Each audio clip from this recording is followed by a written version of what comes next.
To Barnes and Noble Union Square. We're so excited tonight to be hosting former Starbucks CEO Howard Schultz.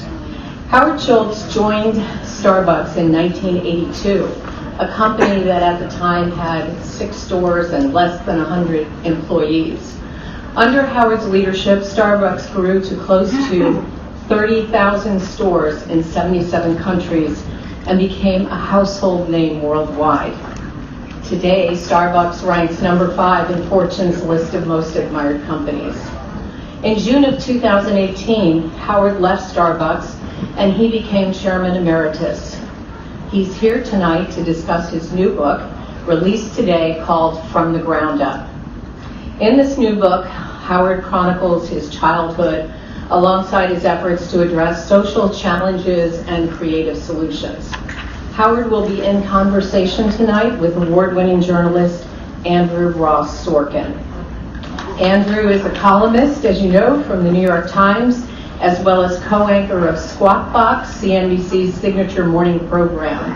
He is also the founder and editor-at-large of Deal Book, an online daily financial report, also published by the New York Times, that Andrew started in 2001. We're glad to have both of them here tonight for what will undoubtedly be an interesting conversation. But before you begin, please watch this brief video.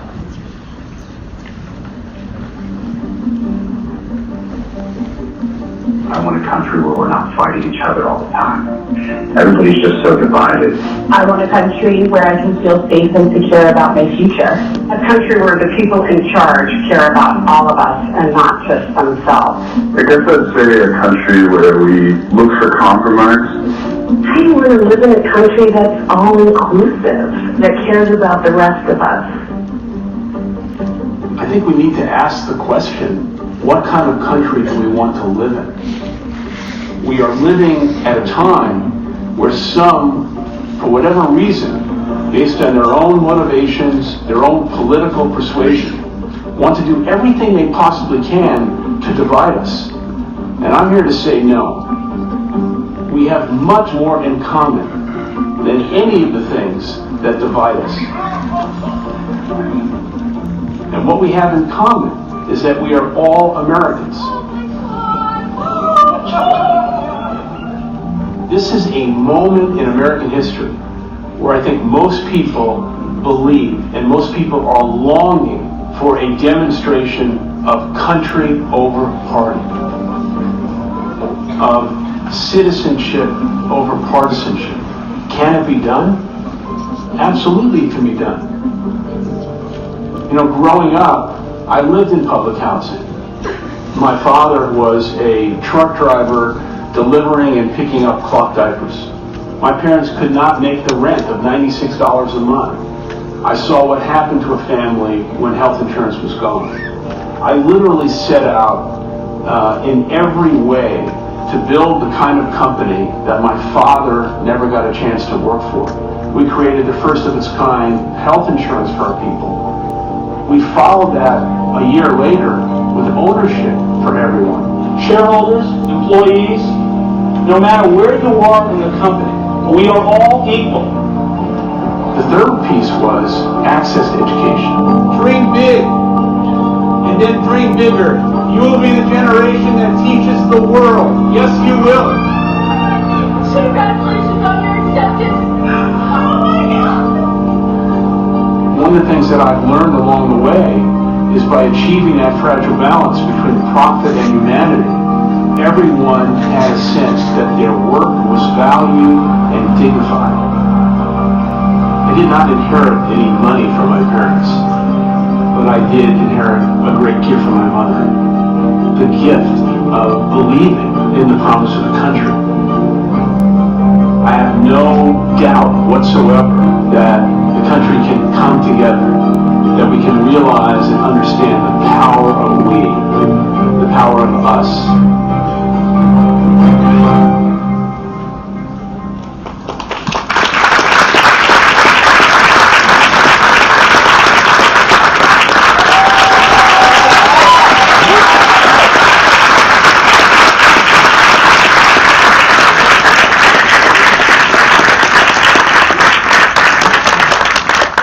Good evening, everybody.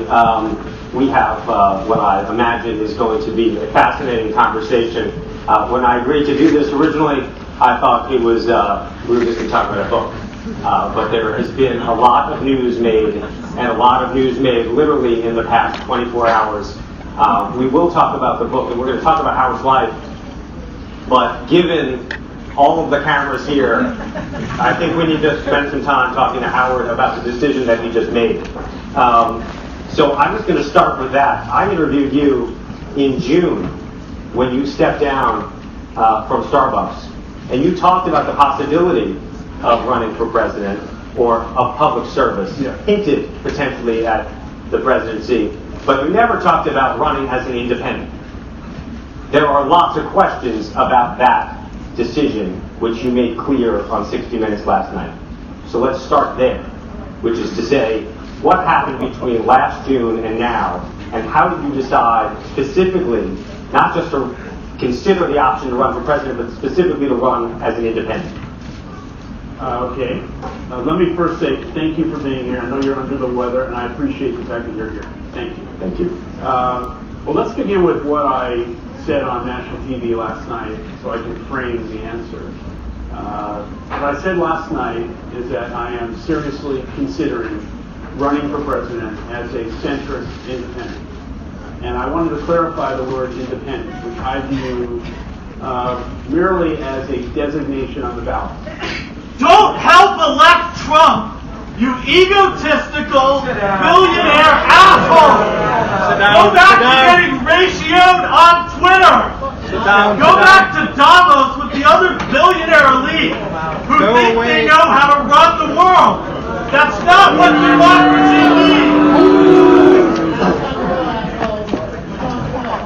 We're going to get to that idea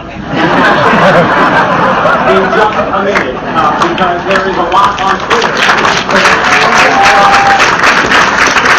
Before we do that, let's go back and let me finish your answer. Yeah. Let me, what this gentleman just said, I recognize there is a lot of concern and perhaps misunderstanding, and I hope that this conversation will be quite illuminating and people will understand why I feel so strongly about the direction of the country and how profoundly concerned I am about where we all stand.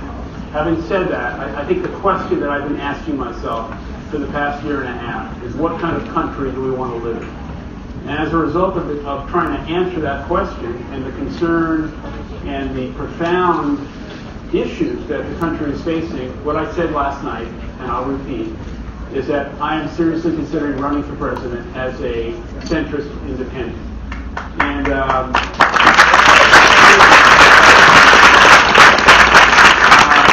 And if I do, what I want to try and do is run as an American under one banner, the American flag.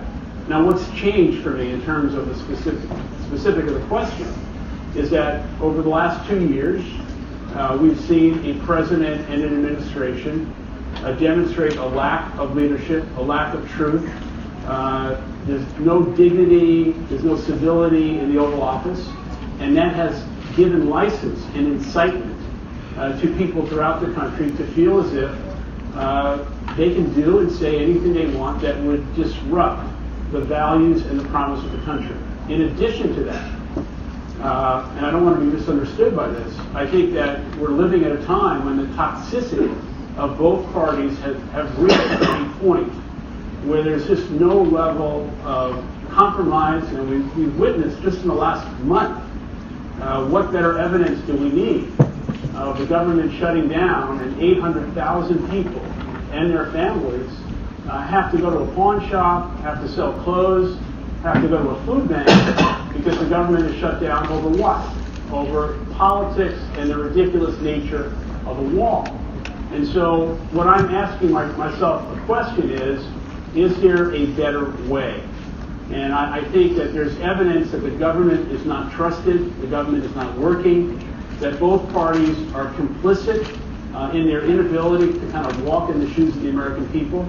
And lastly, I'd say this, that there are Republicans and Democrats who are really good people on both sides of the aisle, who want to vote with their heart and their conscience and represent the American people. However, and this is really important, they're unable to do what they believe is right because they are steeped in the ideology of their party.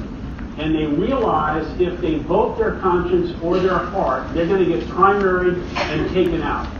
And so we're living at a time right now where both parties fighting each other every day in what I would call revenge politics are not doing the work that is necessary to move the country forward. And what I would say, just as a long answer, is that one thing we should think about, all of us while we're here today, is think about if you have children, if you have grandchildren, what kind of country do you want for them? And what I believe right now, as we're all sitting here, is that there's an opportunity for a better choice. And the choice is whether or not to embrace the broken system and the status quo, which will lead to decline, or what better expression of our democracy than to give the American people another choice. And let the American people decide. And I think that choice potentially has the possibility to lead to a season of renewal. Okay, but let me just, though, speak to what that gentleman just said in maybe more polite terms. There are a lot of people that think that if you decide to run as an independent, you will prove to be a spoiler. This is Mayor Bloomberg on Twitter just today. In 2020, the great likelihood is that an independent would just split the anti-Trump vote and end up re-electing the president. That's a risk I refused to run in 2016, and we can't afford to run it now. How do you respond to Mayor Bloomberg, somebody who has spent a lot of time and a lot of money studying this very issue? Well, I think Mike Bloomberg has built a great business, was a great mayor. I have tremendous respect for him. But I don't agree with his conclusion. And let me try and state the facts and why I've come at this in a different way. And I think these are facts, not things that are made up. So as we sit here today, most people don't realize that about 42% of the electorate self-affiliates themselves, identifies themselves as an independent. 30% are registered and another 12% affiliate themselves as an independent. Now those 42% have never had a legitimate choice to vote for what they believe in. So they've had to vote for a Democrat or Republican. I also believe that there are lifelong Democrats and lifelong Republicans who will likely want to find a new home. Nobody wants to see Donald Trump fired and leave office more than me. I am in this because I love the country and I'm profoundly concerned with the direction we're in. And I believe let me travel the country over the next 3 months and let the American people decide. I don't believe in what Michael Bloomberg has stated. Okay, this is the president who did react to you on Twitter today. Howard Schultz doesn't have the guts to run for president. Watched him on 60 Minutes last night, and I agree with him that he is not the smartest person. Besides, America already has that. I only hope that Starbucks is still paying me their rent in Trump Tower. When the president is effectively goading you, taunting you to run, how can that be a good sign? Well, if you look at the decisions and the level of leadership that this president has presented to the American people, I think he's been on the wrong side of almost every issue. And he's clearly...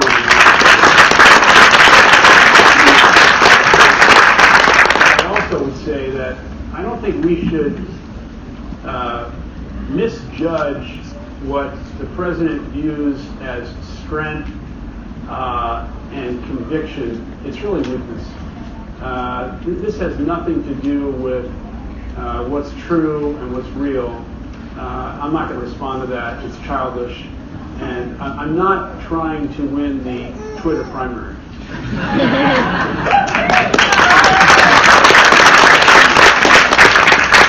I'm going to try one more tweet out on you, but more so because I think it speaks to the issue that I think so many people here want to understand, which is to take us inside the room and just take us through the thinking of the math.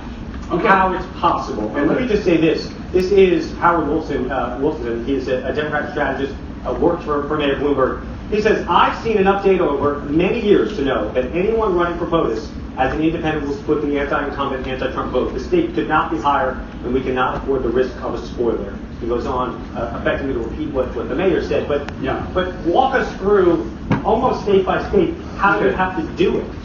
Okay.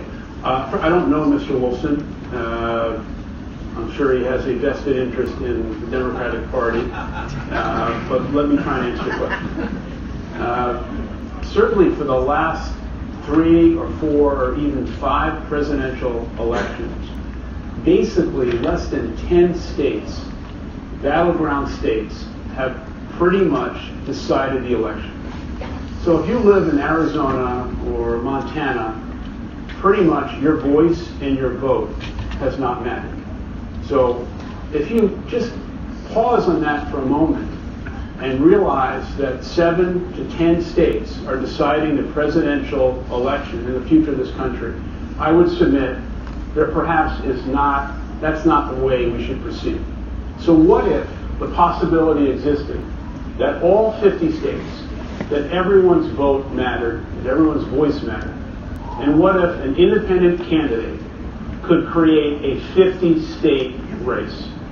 So what I said on national TV last night is that if I proceed and decide to run for president as an independent, then we have done the work to unequivocally answer the question that we will be on the ballot of every state, all 50 states, in every district, in every county, and for the first time in maybe 30 to 40 years, every voice and every vote in every state would matter.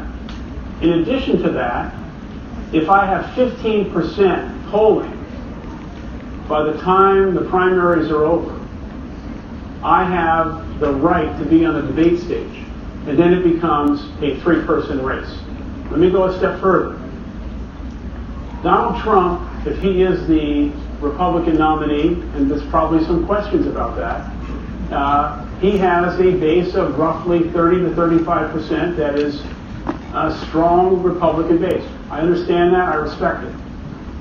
Hypothetically, if you kind of look at the tea leaves today, it appears that the Democratic Party is shifting far, far left with very strong progressive ideas, the likes of which we should talk about. Those two extremes, far left, far right, do not represent the silent majority of Americans. And they certainly don't represent the 42% who affiliate themselves as independent. So I believe there is a path to 270 if, in fact, I were to proceed. But most importantly, it would not be decided on 8 to 10 states. It would be a 50-state race for the first time in probably 40 years. Again, I ask the question, what better expression of our democracy than an 8-state election cycle versus all 50 states and every American who has an opportunity to vote?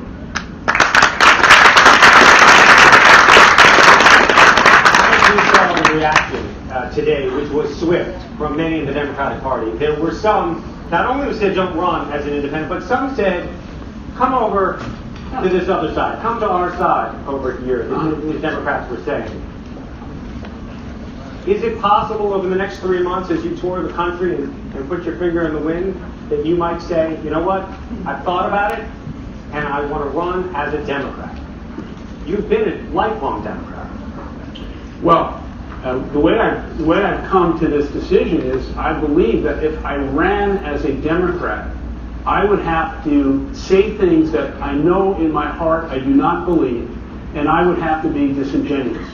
For example, what the progressive left-leaning Democratic Party is suggesting is government-paid health care for everyone, which is free, government job free for everyone, and government-paid college for everyone. Now, I'll talk specifically about the fact that I was a supporter and am a supporter of the Affordable Care Act, which I think can be improved and enhanced so that the premiums come down for families. But if you tally up those three programs over a 10-year period, it's approximately $40 trillion. And ladies and gentlemen, we are sitting right now with a national debt of $21.5 trillion on the balance sheet of our country. And if we were a company, if America was a company, at $21.5 trillion of debt, adding $1 trillion a year, we would be facing insolvency. And so, Healthcare is a human right! Healthcare is a human right! Wait, can we have this discussion? Healthcare is a human right! in any event, Healthcare is a human right!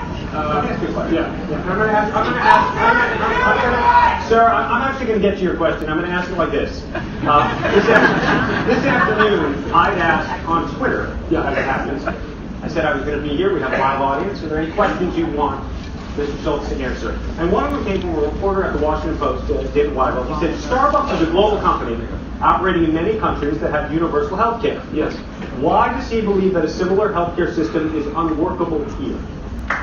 Okay. Very good question. Let's take the state of California as a proxy. The state of California approximately has a state budget of $150 billion. The formula that is being suggested by Governor Newsom, which is in proxy for healthcare for everybody, is $400 billion on a state budget of $150. The math doesn't work. Now, what I do believe, and this is vitally important, is I believe that every American has the right to affordable health care. But there are other ways to get at this in which private enterprise, my company, which is a scalable opportunity, my company provides free health insurance for our employees. And our stock price and our performance has done well. It's scalable. More companies should be doing the same thing. In addition to that, pharmaceutical companies are, I don't want to say taking advantage of, but pharmaceutical companies have more lobbyists in Washington, D.C. that are preventing, once again, our elected officials of doing the right thing to negotiate with the pharmaceutical companies to get prescription drugs down to a price that is reasonable. And there's no transparency in the system. So the entire system of healthcare needs to be reviewed and transformed and reimagined. Reimagined with the goal and the objective to provide healthcare for everyone, but not on the burden of the United States government when we're facing a $21 trillion debt. It's unrealistic. We started this question before we were interrupted about the idea of you ever running as a Democrat. Yeah. Is there any opportunity for you to say, look, I've been elected on a Democrat, I'm going to run as a Democrat, I'm going to actually move the party to where you think you are? No. If I run for president, I'm running as a centrist independent because I believe the American people deserve. But I think one thing that we're missing here, and I think I want to go back to it, I'm not running against anyone. I'm not running against the Democrats. I'm not running against the Republican Party. What I believe is that the system, our political system, is broken. And there's so much evidence of this. The $21 trillion debt. 79% of the American people want to see a common sense solution on immigration. But look, we don't get it. And we can't get it because the two parties are steeped in their own ideology and unwilling to reach a compromise that the American people want. Our healthcare system is broken. Our education system is broken. Our standing in the world is very fragile. And all of these things, if a Democrat were to win the White House in 2020, is there any evidence to anyone here that our political system all of a sudden is going to change and people are going to start working together? There's no evidence of that whatsoever. So can you imagine this? Can you imagine, for the first time since George Washington, that an independent person could ignite a national movement to say, it's time for us to come together. to send a powerful, strong, robust message to everyone in D.C. that we want change, real change. We want to reimagine the system, want to disrupt it. I'm an entrepreneur. I want to have a vision to see a new kind of government. But if the American people sent that message to Washington, we would get real change for the first time, and we would not have to embrace the status quo of a broken political system.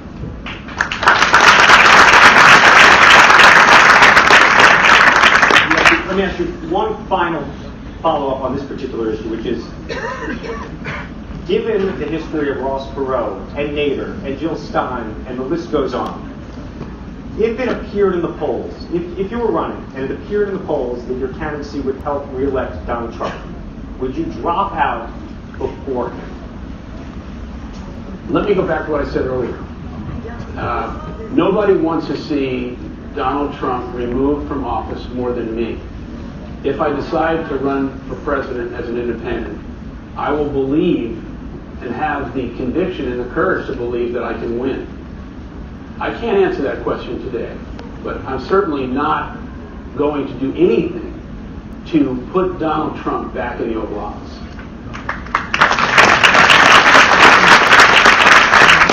A question that might be put under the umbrella about the American dream, because in many ways you are the embodiment of it. However, this is AOC, Alexandria Ocasio-Cortez. You know her, I imagine. I don't know if you know her personally. I do not. She was born in Queens.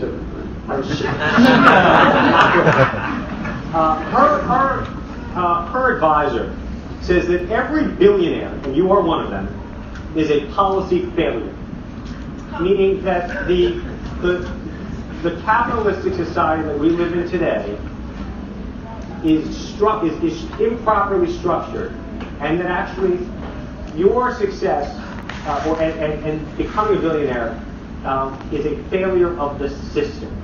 What do you think of that? It's so un-American to think that way. First off, I'm self-made. As you said, I came from the projects and took advantage of the promise of the country. I'm living proof of the American dream and the aspiration, the magnetism, and the opportunities that were presented to me. I think there is a problem that she has identified, but I think the way she's going about it, unfortunately, she's a bit misinformed. The problem is we have significant inequality in the country. The problem is we have about 40% of American families that literally don't have $400 for a crisis. We have roughly 5 million young people, many African American, Latino, that are not in school, not in work, and 1 out of every 6 Americans are food insecure every night. So she's identified issues that have to be fixed, but not to do it in a way that's punitive to people who have succeeded because of the foundation and the gift and the promise of the country. So, when President Trump issued a new tax policy that took the corporate tax rate from 35 to 21%, I was with you on television that day and said, I thought this was a terrible mistake, that it was fool's gold, that to reward corporations and not look at it as an opportunity for comprehensive tax reform and give the people who need it the most relief was a tremendous missed opportunity. In addition to that, there's a great opportunity for infrastructure development in America that could create jobs, but specifically in a different way. And the different way is not to think about infrastructure only as roads and bridges. But FDR did something in the 30s where he said electricity should be a right of every American family. High-speed internet should be a right of every American family. And 25% of American families that live in rural America do not have an internet hookup. It's not right. So the inequality is real and must be addressed, but not in a punitive way. What is required is leadership. What is required is leadership that the country can trust and that the government is working for them. What we have right now is a void of trust in our leaders and a void of trust in our government. And what I'm suggesting is we must take a step back from all this and realize something. This is not to sound negative, but to be truthful. We can't continue like this. We can't continue to add on to the debt. We can't continue to add on to the inequality. But we can solve these problems if we come together and reimagine the fact that we must change the way we're doing our business. And not that Washington is solely responsible for this, because I do feel that corporate America, the rules of engagement have changed, and businesses must do more for their people and the communities we serve. But we can't continue just like this, because we are on a collision course with time if we continue to embrace a broken government and the level of toxicity that exists among the two parties. I am not running against the Democrats. I am running, if I run for president, to try and provide a different and a better solution to solve these systemic problems that have been with us for a long time that need to be addressed with truth and honesty and sincerity, and most importantly, a degree of empathy and compassion for the millions of Americans who are being left behind. And I can say that because I was one of those kids. I grew up in the projects. I still have the scars and vulnerability, and I write about it in the book. I'm wearing a suit and I'm successful, but I still have the insecurity of what it meant and the shame of what it meant to be a poor kid in the projects. I don't want that to continue for those kids in the projects today who do not have the same opportunity that I had because of the systemic problems that exist in our country.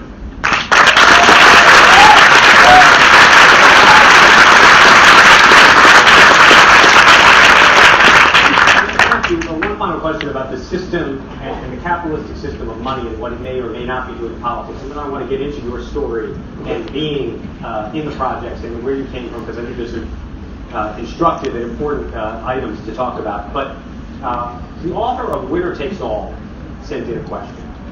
It said, do you agree that billionaires have too much power in American public life? And it gets at the issue that AOC has been talking about. It gets at the issue that Elizabeth Warren's been talking about. It gets at, the moniker billionaire now has become the catchphrase. I would rephrase that, and I would say that people of means have been able to leverage their wealth and their interest in ways that are unfair. And I think that speaks to the inequality. But it also directly speaks to the special interests that are paid for by people of wealth and corporations who are looking for influence. And they have such unbelievable influence on the politicians who are steeped in the ideology of both parties. And once again, I go back to this. If I should run for president, I am not in bed with any party. I am not in bed with any special interest. All I'm trying to do is one thing: walk in the shoes of the American people. Let's talk about Canarsie and the projects and how it all began. And I've now read the book twice, and I'm actually selfishly very curious about this. You write very emotionally about your relationship with your father. Your father beat you when you were 15 years old. There's this remarkable scene in the book where you talk about him literally going into the shower and digging in his blood, rushing down into the shower drain. And then at the same time, you also talk about him in the context of going to baseball games with him and these great moments. And you also talk about him in the creation of Starbucks and in building a company that you say is a company that your father never had a chance to work for. And so I was trying to understand, do you love your father? Do you hate your father? And how much of all of this, all of whatever has motivated you, is about your father? I didn't know this was going to be a therapy session.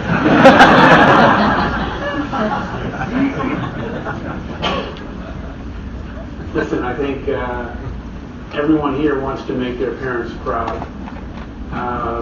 I had a difficult relationship with my father. I wrote about that, I think, with great honesty and great vulnerability. There were certainly moments of bitterness and I don't want to use the word hate, but you get beat up in a way that you can't go to school for a couple of days. You're certainly feeling a tremendous level by your father, by my father. But I think I resolved it towards the end. I love my parents. I think most of the motivation that I've had is because of the scars and the shame of what I experienced as a kid and trying to overcome the fear of failure. I know everything I've tried to do at Starbucks was to honor the dignity of work that my father didn't experience as a laborer.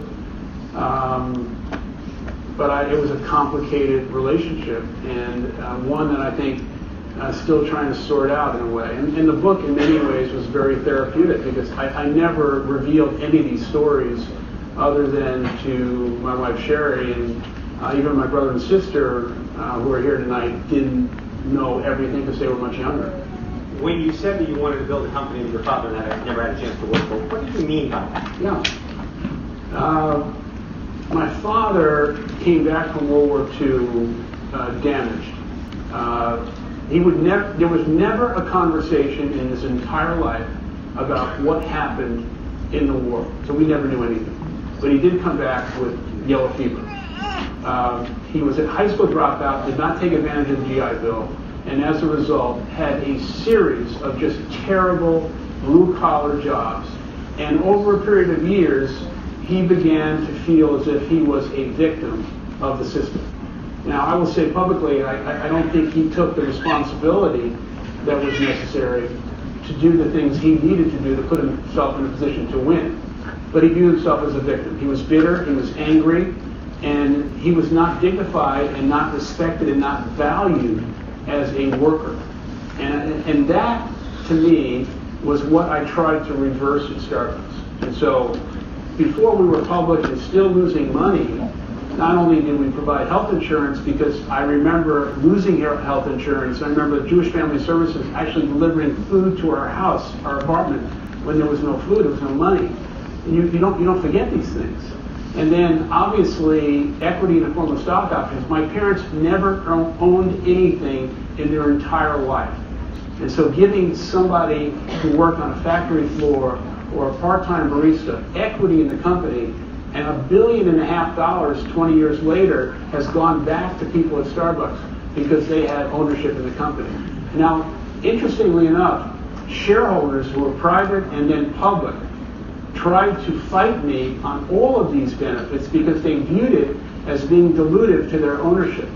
And what I tried to say then and what we proved is that if you treat people with great respect, if you do everything you can to demonstrate that every business decision is not an economic one, that there's a great opportunity for higher performance, lower attrition, and most importantly, people feeling as if they're part of something larger than themselves. Starbucks has almost 400,000 people in 77 countries. The reason for that is not because we have special technology or some secret sauce. It's because of the culture and values of the company, and that is humanity. And it's also an American value that we've taken all over the country with the American flag and said it's the idealism and the promise of the country that built this company. So when I hear a congresswoman say success should not be valued, I disagree with that completely, because the entire country is based on opportunity. It also speaks to immigration. Right now if you look at what we're trying to do in terms of this administration, we are a country of immigrants. Almost 99% of everyone here tonight is here because someone else came to this country who was not born here. How can we turn our backs on the opportunity to invite people in who want to do good things? And it's also an economic driver. America should not be building walls. We should be building bridges. That is the spirit of the country.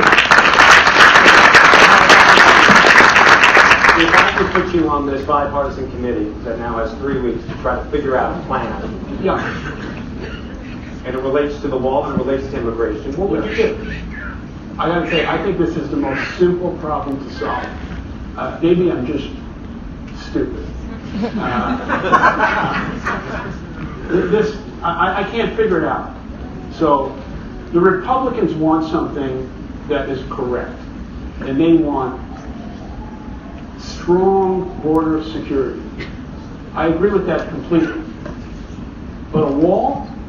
So I went to the southern border And when President Bush was president, he actually built elements of a wall. And for some reason, there's hundreds of openings in the wall that exist today. So people can walk in and out. We also have learned that people will build tunnels under a wall. We have the most advanced, sophisticated tech companies in the world that are doing things way beyond creating border security. You get them in a room and you say, I want you to solve the problem of border security, leveraging every aspect of American technology. If they said that any element of that required a wall or required fencing, no, but I would say what? Well, I've spoken to these people, and it does not require fencing, and it does not require a wall. So Republicans want border security. I agree with that. The Democrats, in a sense, want to get rid of ICE. I think that's wrong. We need border patrol because bad people do want to come in. But should we have kids in internment camps? Should we have mothers stripped away from kids? No. Now, with regard to solving the problem, the country is steeped in a foundation of humanity. Humanity, that is an American virtue. So I look at the dreamers. Don't they have a right to become citizens? And wouldn't it be a tragedy and almost inhumane to send them back? So the dreamers should have access to citizenship. And then the 11 million or 12 million unauthorized people who are here, let's examine each one of them in terms of their history. Let them pay taxes if they haven't. Let them pay a fee. Let them get in line and a legal way for a pathway to citizenship. And this is very important. President Bush and President Obama, a Republican president and a Democratic president, both individually presented to the American people and to a Congress a opportunity for comprehensive immigration reform. And what happened? A Republican president offered it up, and a Democratic House turned it down. A Democratic president offered it up, and a Republican House turned it down. Why? Simply because it was based on politics and not allowing the other side to win. The question in front of us all is, it's time for America to win, for our people to win, and put politics aside, and let's realize that we must come together as a country. Immigration is not a serious problem. Immigration is a serious problem, but it is a problem that can be easily solved if you have the right mentality and a lens of humanity to try and solve it.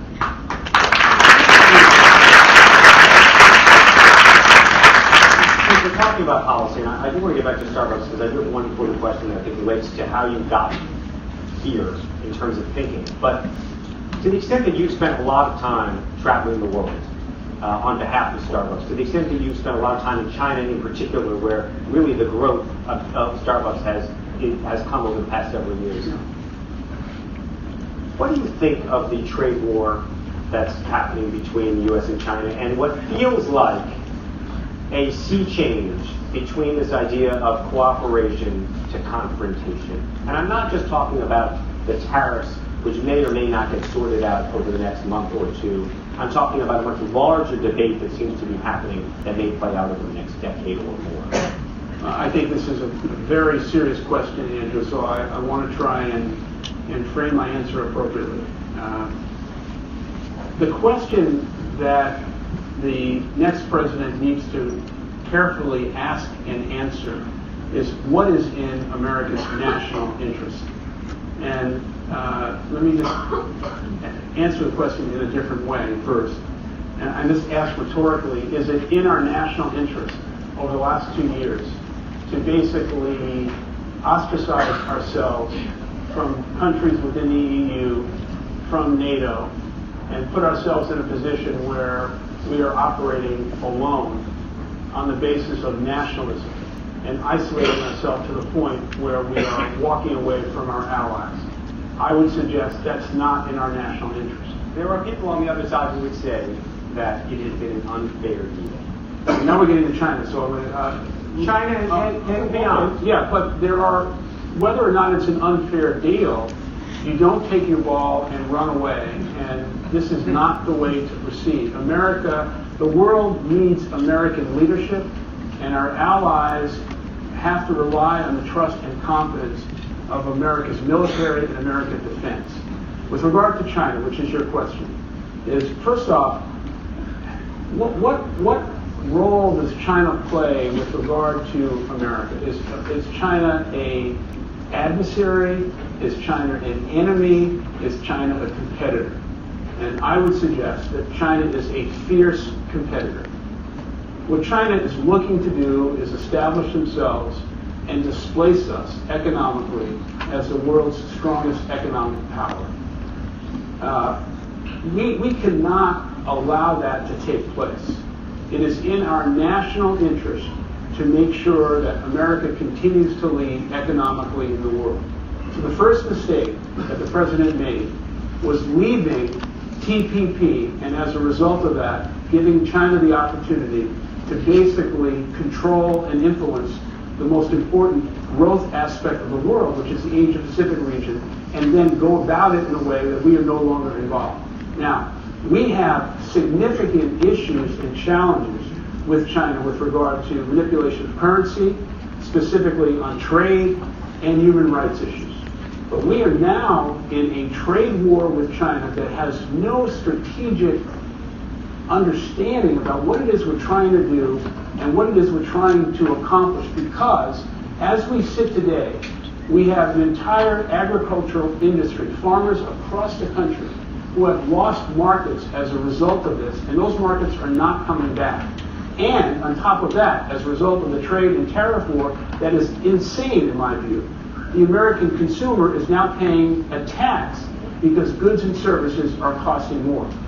So what is necessary is to recognize it is in our national interest to figure out a way in which we can create a co-authored long-term strategy with China, in which we can coexist. And we need China for two very specific things: long-term negotiation with North Korea, and we also need China to help us solve the issue around global warming and the climate issue.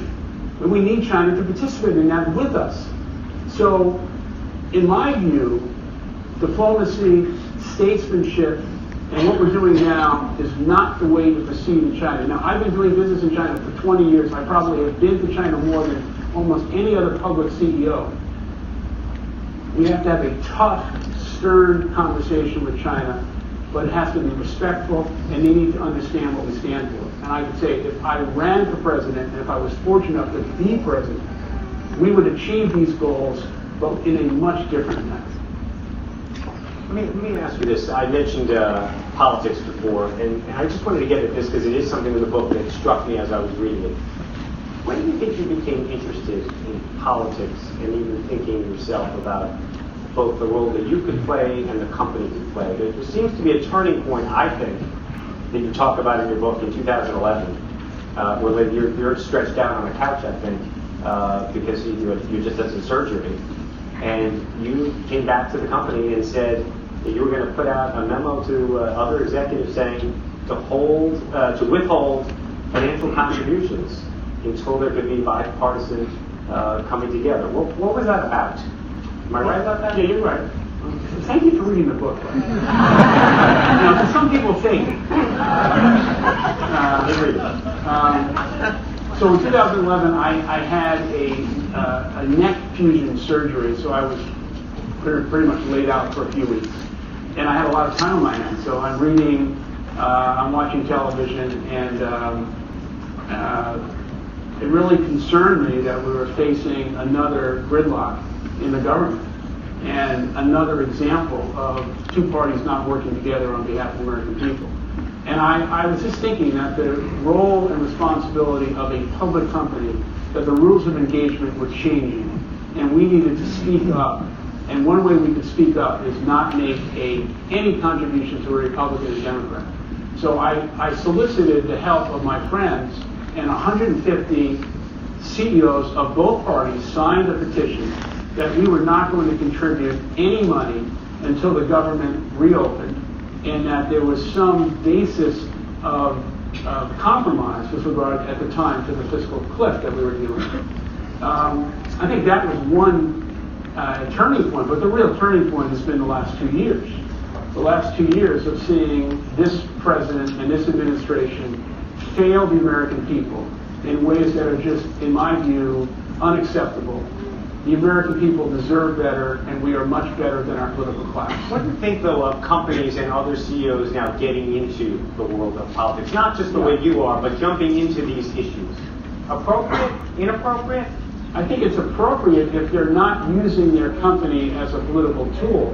I think a company has to have a history, culturally, of being engaged in these things, and not just as a one-off. And I think at Starbucks, what we try to do is not be political, but we tried to elevate the national conversation on things that we thought were important.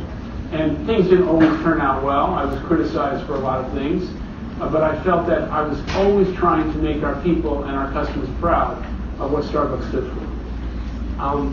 I'm curious what you think about the potential impact, if you decide to run, and even what's been floated thus far, the impact actually on Starbucks and its employees. When Mitt Romney ran, Bain Capital, it was almost a referendum on the private equity industry. There have been already, as you saw, calls for boycotts of Starbucks. Yeah.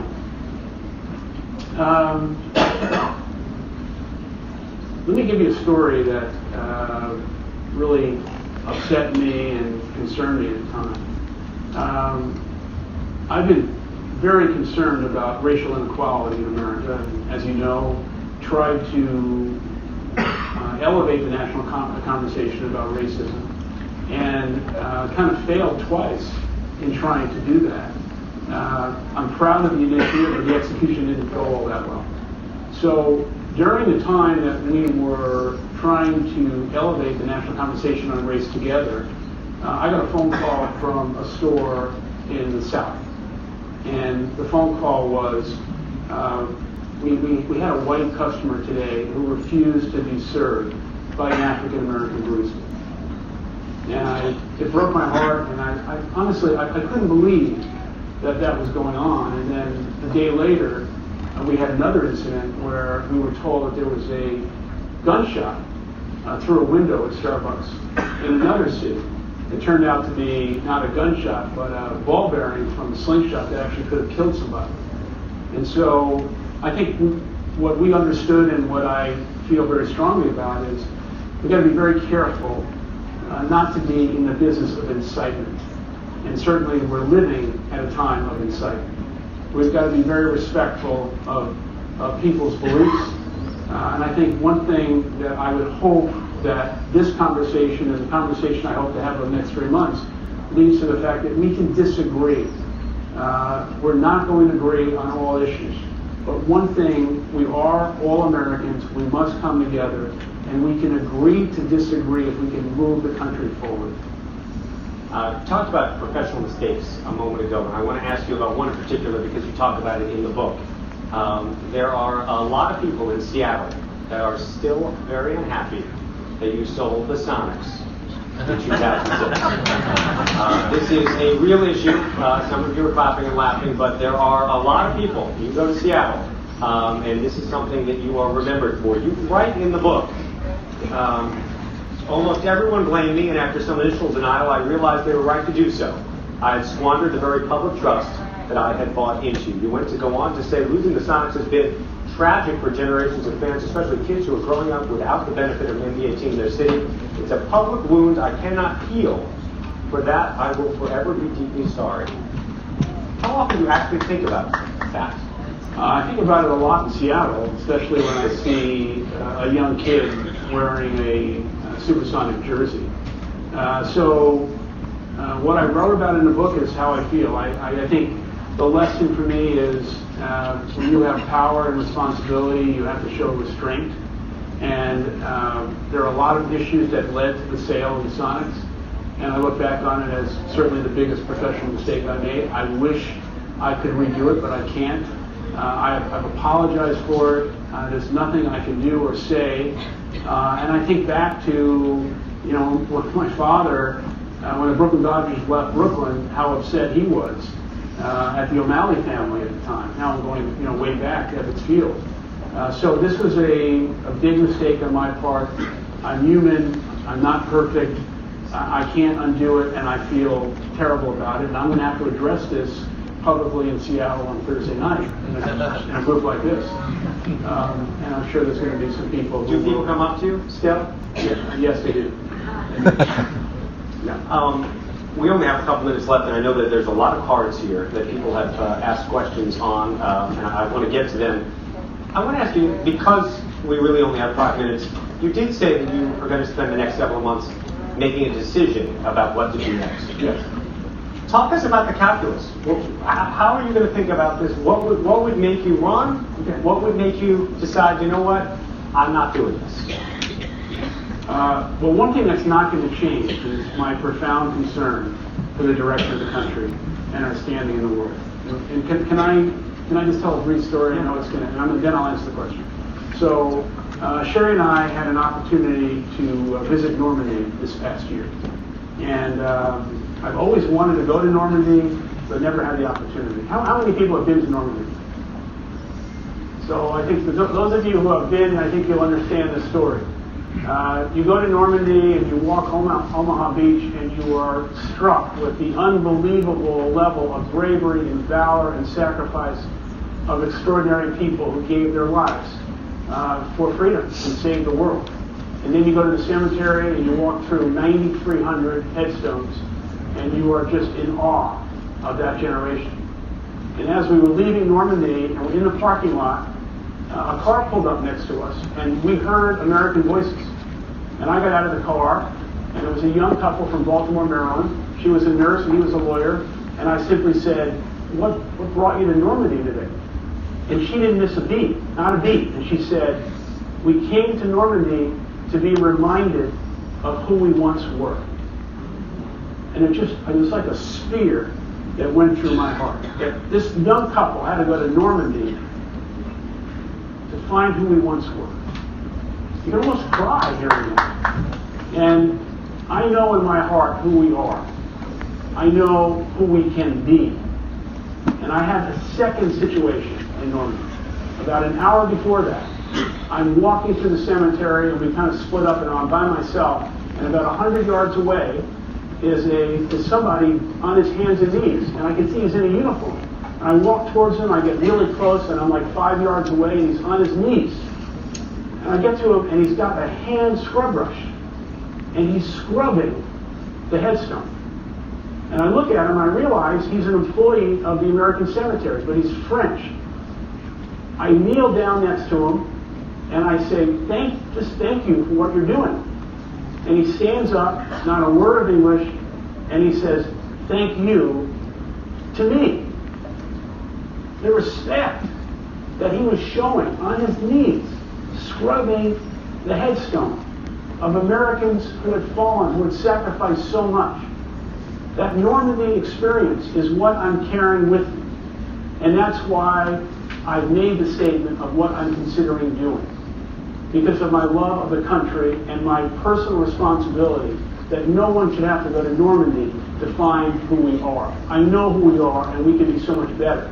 With regard to your question, Sherry and I and our kids will huddle and try and figure this thing out over the next 3 months. It takes a tremendous amount of sacrifice from our family. And then I will see. Is everybody all in? Some of them are here. They're all here. Be careful with that question. It depends how well we do tonight. And then I think we will see over the next 3 months if we can ignite a national movement for a better choice. Okay, one of the questions that came in was this. It's similar to something I asked before, but I'm going to put a little twist on it. It said President Trump just attacked your appearance in 60 Minutes. How would you take on his attacks on the campaign trail?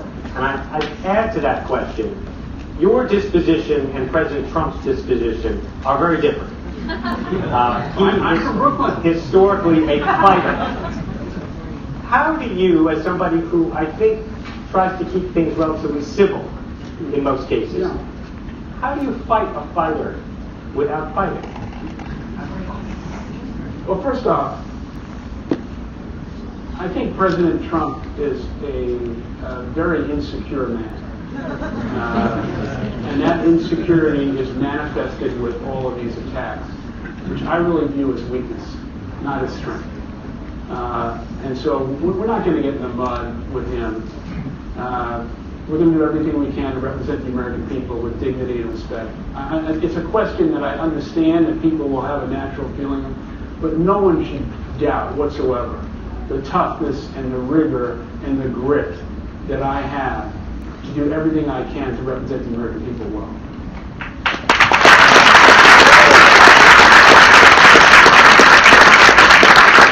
Answering the question I asked earlier, but putting it probably a better way than I asked it, which is, what do the Democrats have to do to change your mind and run? Is there anything they could do? No. I think I respect the Democratic Party. I no longer feel affiliated because I don't think their views represent the majority of Americans. I don't think we want a 70% income tax in America. And I certainly don't believe we can afford the things that they are suggesting. I do believe that with imagination and innovation and getting great, smart people in a room, we can solve these problems and get America going again. Okay. Geopolitical question. Foreign relations. Do you have a take on what's happening in Syria? Yes. So, Syria is a terrible, terrible story in a number of ways. But Syria has been a proxy war, basically, between the Saudis and the Iranians.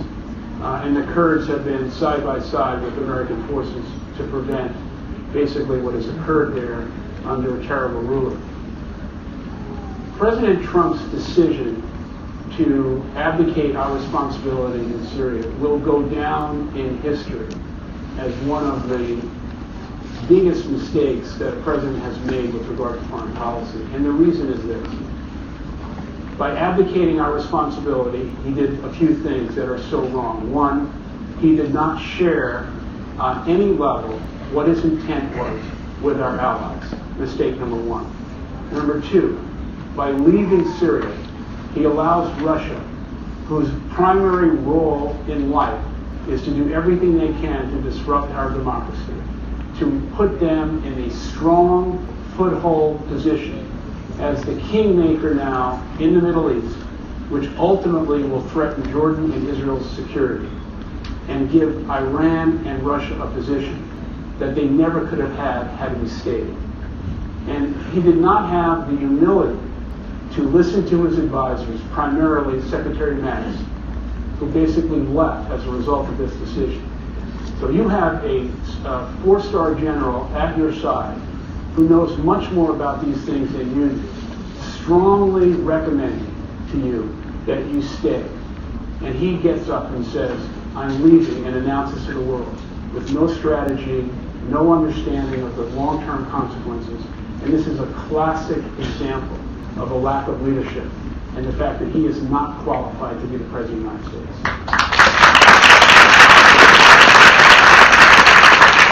Okay, two more.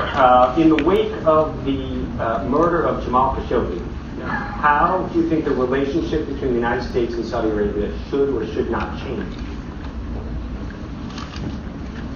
You're just going to feed me with one question after another with another President Trump mistake and strategic error.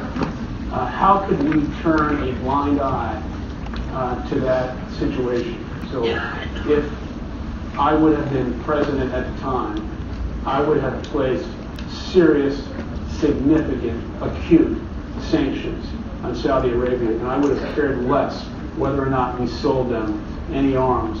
And basically, President Trump traded arms for looking at the level of humanity that was necessary to show the world that we are not going to condone a murderer. Okay, final question. You said that President Trump was not qualified to be president. Given that you haven't had a role in politics yet, what makes you qualified? So I've spent the past year and a half trying to answer this question for myself, because the next President of the United States needs to be the most qualified person that we all can recognize to be the leader of the free world and to do everything they can to elevate the promise of the country. The American people will decide if I should run, whether or not I'm the right person or not. But the issues that I think are central to the question are character, integrity, and the ability to build a large currency of trust and confidence with the American people. And my life experience, I believe, has given me a level of understanding of people who are falling behind and don't have access to the American dream. And I've been fortunate also to be on the other side of wealth creation and understanding the responsibility that goes with wealth and with power.